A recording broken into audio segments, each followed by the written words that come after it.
इलाहाबाद का नाम बदलकर प्रयागराज हुआ, लेकिन क्या क्या बदला ये जानने के लिए हमारे साथ हैं इलाहाबाद से सांसद रीता बहुगुणा जोशी।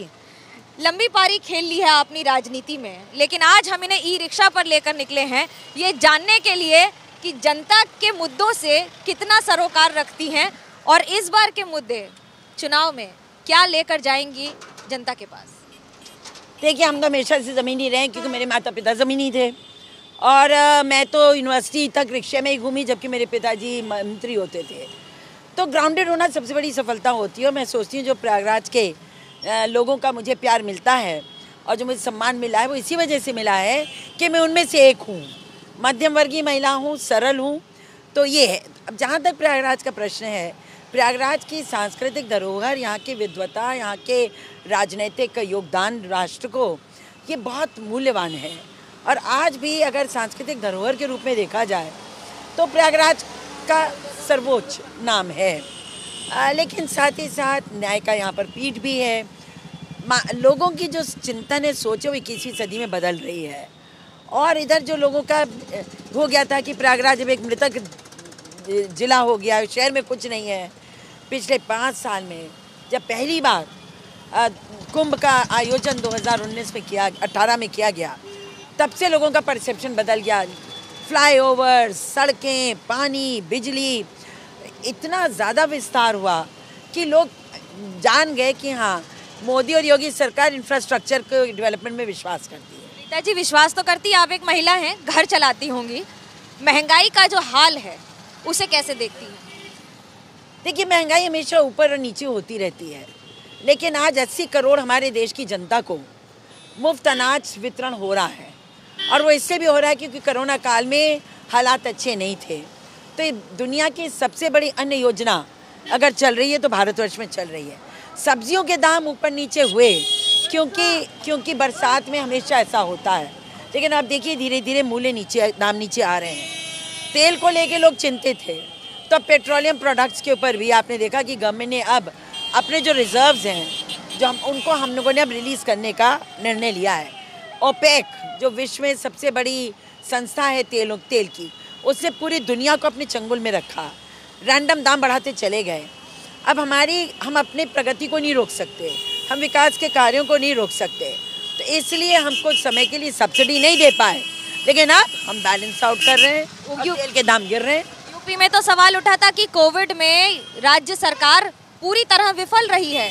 विपक्ष का कहना है कि जो लाशें थीं उसको भी इंसाफ नहीं मिला है। बहुत गलत बात कह रहे हैं।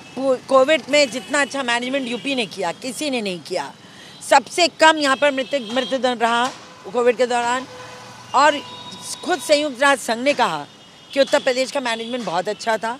और आपको याद होगा, ऑस्ट्रेलिया का एक MP आया, उसने कहा मैं एक योगी दे दो, तुम अपने यहाँ कोविड को भगा देंगे। तो योगी जी ने जिस तरह से द्वितीय चरण में प्रारंभिक थोड़ा सा फिसलाव आया, लेकिन उसको तत्काल पूरा किया गया। तो मैं समझती हूँ आज वैक्सीनेशन में हम सबसे आगे हैं। आज हमारे प्रदेश में 15 करोड़ लोगों का टीकाकरण हो चुका है, तो हम सब चीज़ में आगे चल रहे हैं।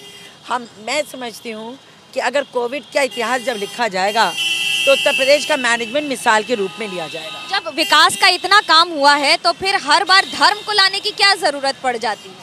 धर्म को लाया नहीं जाता। जब कोई जिन्ना बोलेगा तो हम क्या करेंगे? आप खुद सोचिए, जिन्ना की प्रशंसा मन से करना, उस जिन्ना को जिसने भारत को तोड़ा, वो जिन्ना जो 20 लाख लोगों के रक्त में जिसका हाथ और पूरा उसका इतिहास घिरा हुआ है, ऐसे पार्टीशन करने वाले व्यक्ति को आप कहते हैं उसने देश को आज़ाद कराया? तो मैं ये समझती हूँ कि आप जब इस तरह की बात करेंगे और या आप जब कभी भाजपा के ऊपर धर्म की राजनीति करने की बात करेंगे तो ऑब्वियसली आपको रिटेलिएशन मिलेगा। रिटेलिएशन में तो समाजवादी पार्टी कहती है कि हम असली गौ रक्षक हैं, बीजेपी तो झूठ बोलती है।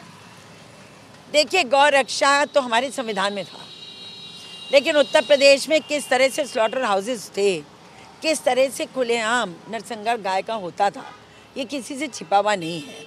और आज हम लोगों के प्रदेश में लाखों गौ की रक्षा के लिए हम लोगों ने गौशालाओं का निर्माण किया। अभी भी और आवश्यकता है, जनता उसको करेगी।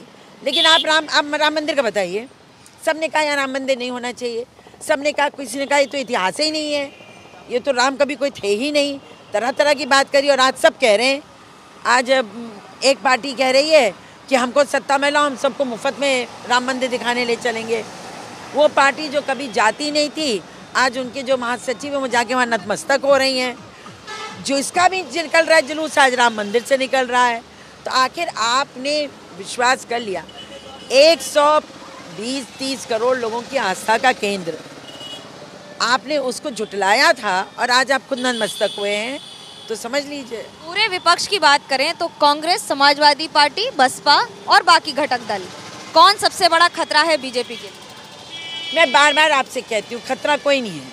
ये सब एकजुट हो रहे हैं कि किसी तरह हम जाति समीकरण बना लें, सांप्रदायिक समीकरण बना लें।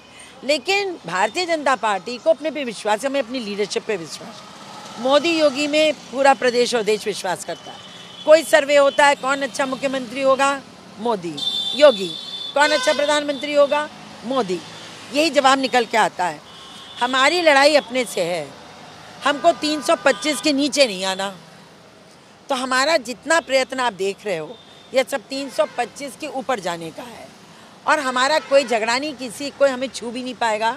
लेकिन हम सुस्त नहीं हैं, लोकतंत्र है, जनता का सम्मान है, उनको वोट का अधिकार है। हम एक एक वोटर के पास जाएंगे, अपनी बातें बताएंगे कि कैसे हमने नई जो है वो, चाहे वो स्वास्थ्य सुरक्षा हो, चाहे वो आवास हो, चाहे वो चूल्हा बांटने की बात हो, चाहे शौचालय बनाने की बात हो। फार्म बिल पर क्या कहेंगे जनता को जाकर, जो वापस लिया गया है? हमें गर्व है कि हमारे प्रधानमंत्री जी ने जो जब ये फार्म लॉ वापस लिया तो उन्होंने जो बात कही, उन्होंने किसानों से क्षमा मांगी।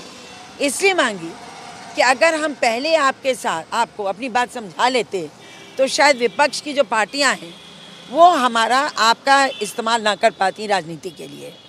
हम इससे पहले कि आपको ये समझाएं कि ये आपकी आय को दुगना करने के लिए है, इससे पहले कि हम आपको समझाते कि आपको बिचौलियों के हाथ से बचाने की ज़रूरत थी, अगर हम आपको समझाते कि कृषि को अब FPOs की ज़रूरत है, कृषि उत्पादक संगठनों की ज़रूरत है, उससे पहले विपक्ष ने भ्रमित कर दिया। तो अब हम उसको वापस ले रहे हैं, प्रधानमंत्री जी का आभार है।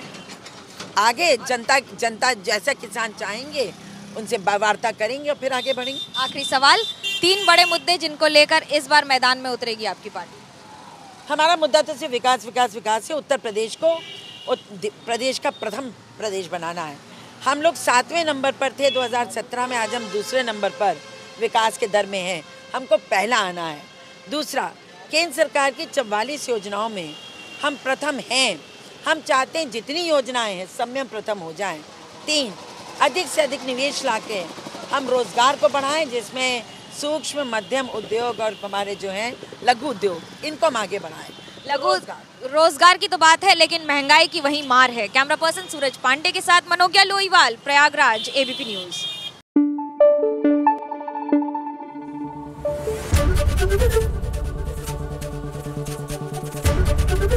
ABP न्यूज आपको रखे आगे।